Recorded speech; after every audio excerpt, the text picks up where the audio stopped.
The next morning when day broke, I thought we had dodged the bullet.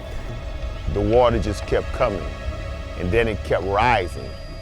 And people actually died inside the roof of their homes because they didn't have an axe. They're trying to get out on the roof.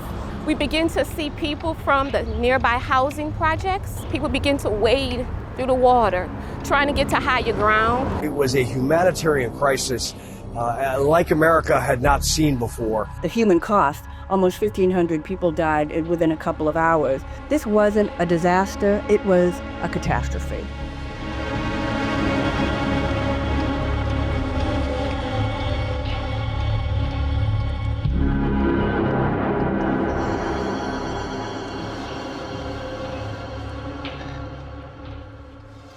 The failure of the construction, they had what are called T-walls here, and they just weren't built well into the ground so that the pressure just toppled them over. And if you could imagine, there was water out here up to near the top of those walls, but they just flopped over like that. So that water, that huge pile of water that had been pushed into the industrial canal right here, flooded this neighborhood, and it just rushed through those homes, sweeping those homes on there to the east. And then the other flood walls failed and more of New Orleans was underwater. I mean, when you look at this and you look out at some of the homes and the grass here, all of this inundated by the water, people on their roofs, just trying to get attention from whoever they could, whether it be helicopters or first responders, so that their lives could be saved. And yet first responders were also in the same predicament, trying to save their own lives while trying to save others. I mean, nearly 1,400 people lost their lives in New Orleans in the aftermath of Hurricane Katrina, and we look at the devastation. But you know, Brian, it's interesting. Katrina transcends more than just a weather story, right? It's one of the biggest news stories of our lifetime and will historically be remembered forever in the world of not only forecasting, but natural disasters. Well, you know, prior to Katrina, we had eye walls here, which is just what the name implies. Looks like the letter I, is sheet piling with concrete on top. And what we did after Katrina, what we learned was an inverted T-wall works very well. We had no idea what was going to be the result of the levees breaking, the actual force of Katrina. I mean, it totally destroyed our city. New Orleans was reasonably well prepared. They had an evacuation plan, but the problem was that they had Hurricane Ivan the year before. They evacuated and they ended up not needing to. So they were very reluctant to pull that string. Finally, the National Hurricane Center got involved, put pressure on them. They went ahead and evacuated. There were a lot of other things wrong with the emergency system there in the New Orleans area, especially in Orleans Parish.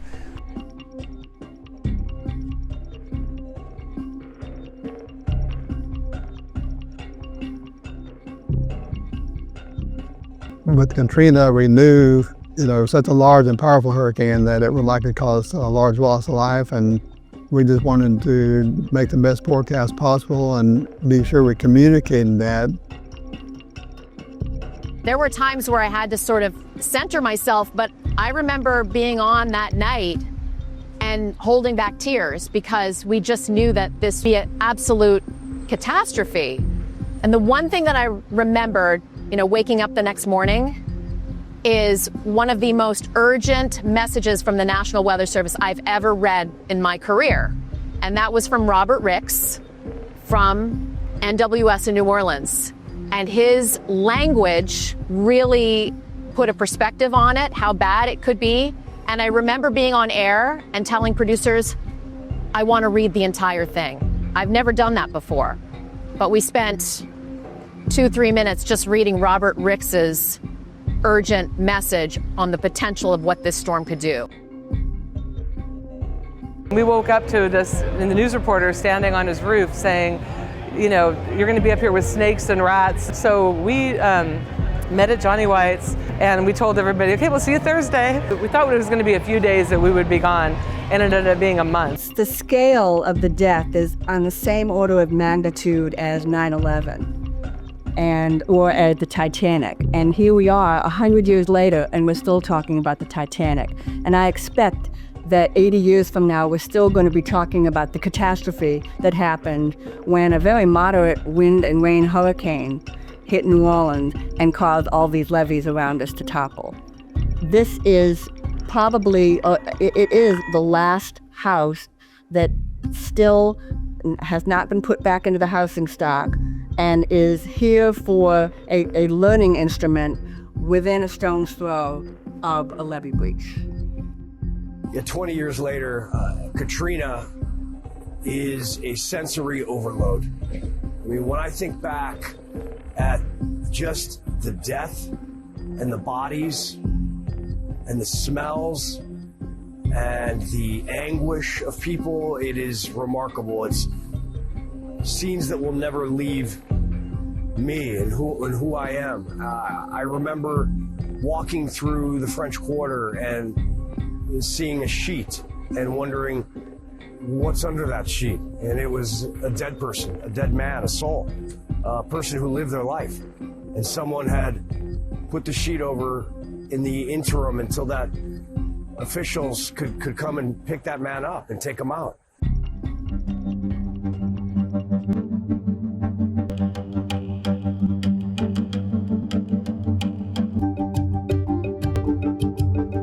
Words can't really articulate what we experienced in this hospital over 20 years ago. It was so devastating that I actually never returned to work for the system. They did the best they could in the circumstances. You can really prepare for a Hurricane Katrina, not knowing the devastation that was really taking place because we're in this building, locked down, shut, we couldn't get out. So we had to put that aside and provide care for patients who needed us. It was nothing but the grace of God that kept us, because it is very traumatized. And you have to move past it. You have to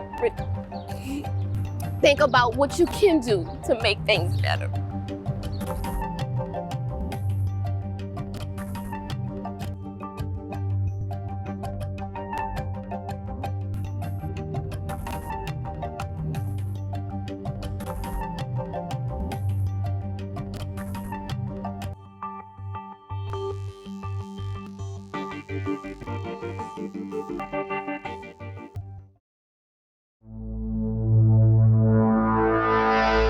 Hurricane Katrina, 20 years ago.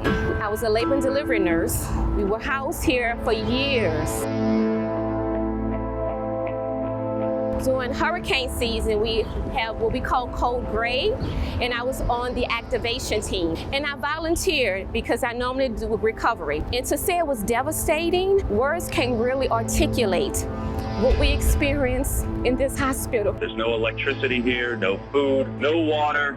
That I actually never returned to work for the system. They did the best they could in the circumstances. You can really prepare for a Hurricane Katrina. And so the day my husband and my daughter came, and it was coincidental that they happened to be here with me because my husband and daughter was to evacuate, and they were here with me for those 6 days. I was right here on the 5th floor in the research center, and you can see the fire escape, and you can see we have access to Tulane Avenue, and I just recall being a part of a team.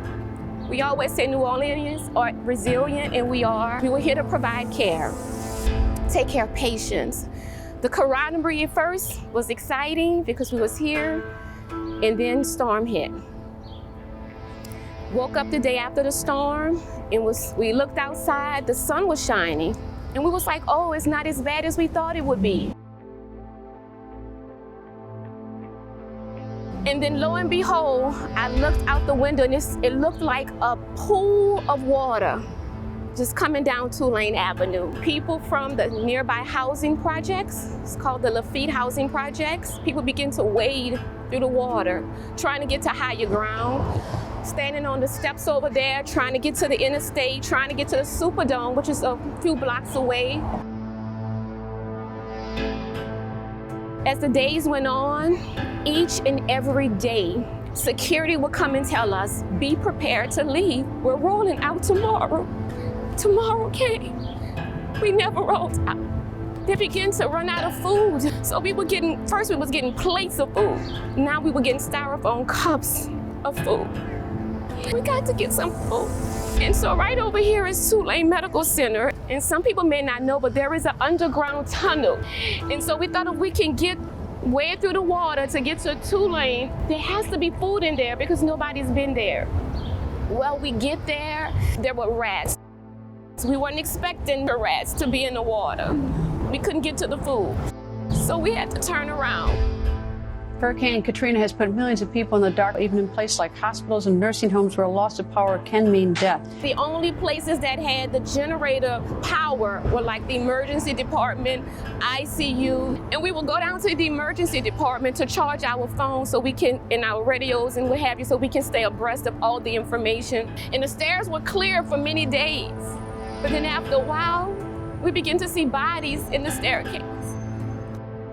There's absolutely no power, no electricity. People can't watch TV to get information. All they have are battery-powered AM radios. I'm a minister, and so every day I will post signs on the unit telling people what day it was, giving them updated information that I heard on the radio from contacting FEMA, contacting whoever you needed to contact to get the resources you need.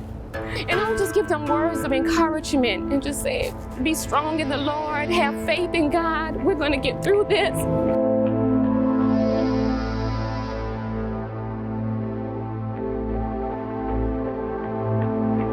It was just devastating. It was heartbreaking. Words can't really explain the experience that we had here. And in the midst of that, we were still providing care. We had a patient stayed at the hotel down the street, right a block away. Her water bag broke. She had to literally walk through the water. Got here, she went into labor. We were able to deliver her baby. We had another lady came in preterm labor. So we had a labor and delivery unit. Think about a MASH unit. They didn't have a labor and delivery set up here. We had to set the unit up, bringing all of our equipment down from the other hospital, set up a labor and delivery, set up a nursery, set up an NICU. And we had to provide care, not knowing what our homes would look like, not knowing the devastation that was really taking place because we're in this building locked up. So we had to put that aside and provide care for patients who needed us. When we got ready to leave, I felt like a refugee. They put us on the back of these 18-wheeler trucks. They didn't know where we were going. Destination unknown. They pulled up to the New Orleans International Airport. There were a sea of people. We will not get off. So then they took us to Baton Rouge, a convention center that had shut down, was not open, was not in operation. They somehow got it open. And we were there for the next few days until someone was able to come and get us. A dear friend who had family in Baton Rouge took us in, a single family home with over 10 people, for weeks, for months, until we were able to get back into the city to see what we could do. And because of my credentials as a healthcare provider, we were able to come back and check out our home. We had 9 feet of water. My husband lost his vehicle. Those are material things, but we lost everything. So it was devastating. And my daughter was 3 years old, a toddler. She had no idea what was going on. To experience that, what could we do?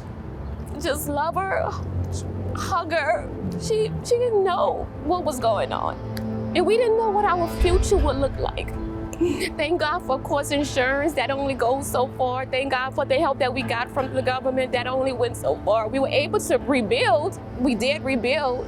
You know, we lost that home. We built a new home in Louisiana. We continue to take life, what they say, by the horns and just make it work. We did what we had to do, continue our professional careers, continue pursuing our education, continuing to provide for our family. We had to do it, and we did it.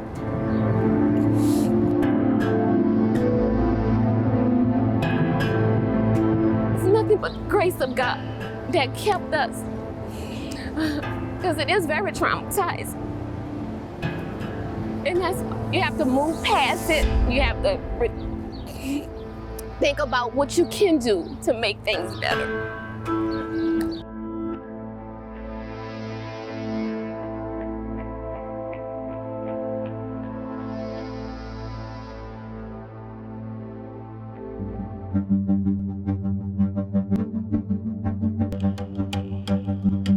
When it traveled across South Florida, it had weakened from a hurricane, Cat 1, to a tropical storm. So when it emerged in the Gulf of Mexico and we thought it was going to move towards the panhandle of Florida, obviously projections were a lot different.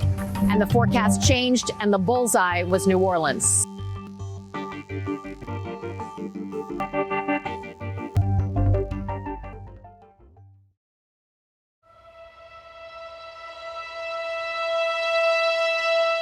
Foxcaster Janice Dean is tracking Katrina from the Fox News Weather Center. Janice, what's the latest? Well, it looks like the track has shifted slightly, ever so slightly, to the west, making the pit stop on New Orleans dead center. So when it emerged in the Gulf of Mexico and we thought it was going to move towards the panhandle of Florida, obviously projections were a lot different. And the forecast changed and the bullseye was New Orleans. This massive, unbelievably strong storm. Here is the latest track as of 5 p.m. Eastern time. Again, moving northwest 13 miles per hour, category 5 upon landfall. And again, timeline shifting a little bit, perhaps 4 a.m., 5 a.m. as people are starting to get up tomorrow morning. Based on the radar information, it likely weakened to a storm very temporarily over land, but then on the 26th, when it came off the coast on Wednesday, it became a hurricane very, very quickly again. Then the 27th, a major hurricane, category 3 hurricane. The 28th of August, it became a category 5 hurricane, and not just an intense category 5 hurricane, it became a very, very large hurricane. I do remember going to bed on a Saturday night when Katrina was a category 3 and waking up the next morning several hours later and it was a category 5. One of the strongest, if not the strongest, on record that year. But to actually predict the monster that Katrina would become was very difficult. It was another miss. It's going to go to our east. No, really, I got to believe the model somewhat, that it's got some feel. But then the next run comes out and they move the center line track from Apalachicola and they put it right over New Orleans. As of the 5 p.m. Eastern advisory, it's still around 100 miles away southeast of the mouth of the Mississippi River. 165 mile per hour sustained winds, category 5, the highest category you can have on the Saffir-Simpson scale. The steering mechanism, high pressure, was stronger than we anticipated. And that's why the track diverted towards the west and then curled up towards one of the most vulnerable populations in the United States, New Orleans. It was just a matter of hours that this storm went from a category 3, 125 mile per hour sustained winds, to 170 mile per hour sustained winds in just a matter of hours. That was textbook rapid intensification, and I think it was historic, certainly for that year. People in southern Mississippi got plenty of warning that Katrina was coming and that it was going to be very, very bad.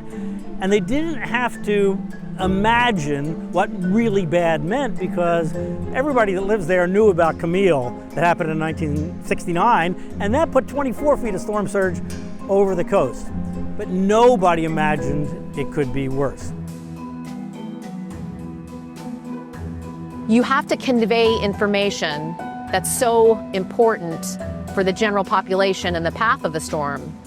But knowing in advance what the storm could do, and especially the day of when it was a category 5, and if you look at the satellite presentation in the Gulf of Mexico, it is a huge storm. It takes up much of the Gulf of Mexico. It's just before 8 p.m. on the East Coast, 7 p.m. in Louisiana, where we are just hours away from feeling the wrath of Hurricane Katrina. She's expected to make landfall around 5 a.m. tomorrow morning Eastern Time. Communicating in a potential catastrophic disaster is not just about, is there a hurricane warning, is there a storm surge warning? It really is much more about, what are we going to do about it? So being a meteorologist in the hurricane zone is really more than studying meteorology. It's also studying the community and understanding the various factors that affect how that community is going to respond when the storm comes in, if the storm comes in, and if it might come in, because you have to respond before you really know exactly what's going to happen. So the bottom line is you have to not only study meteorology, but you need to understand emergency management. Those are the people that are responsible for keeping people safe. The big lesson is that the worst does happen. Situations occur that are worse than you can imagine. We saw that in Katrina, we saw that here in South Florida in Hurricane Andrew, where most people along the coast at some point have had the idea that it's not going to happen to them. It's somewhere else, but it very well might. In 2005, when Katrina happened, it was only 4 years after 9/11. And after 9/11, the government changed its focus and the focus of emergency management from natural disasters to terrorism. But Katrina proved that we have to keep maximum focus on both possibilities. And the government has indeed improved the natural disaster response as a result of that. So it changed everybody's understanding of what's required, what we have to be ready for in terms of natural disasters and emergency management. We only have so much control over what we do as broadcast meteorologists. I give you the information I have to the best of my ability, and then it's up to you to do what you're going to do with that forecast, right? So I tell you that there's a potential catastrophic storm headed for one of the most vulnerable areas across the Gulf Coast. What are you going to do with that information? And then it's up to officials, local officials, state officials, to listen to those warnings from the scientists and decide what they're going to do with the people that they represent.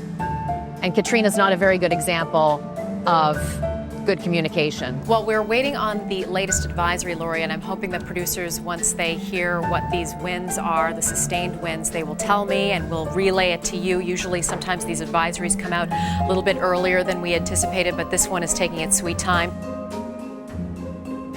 I think about Katrina because we are really doing important work in terms of, again, trying to give you the best information we possibly can and relaying that message to people that can make a difference to their community. There were times where I had to sort of center myself, but I remember being on that night and holding back tears, delivering the forecast and knowing how bad this could be. I mean, this was a worst case scenario for New Orleans. We were talking about the storm surge overtopping the levees and inundating New Orleans. This was potentially coming true, a worst case scenario for the most vulnerable city along the Gulf Coast.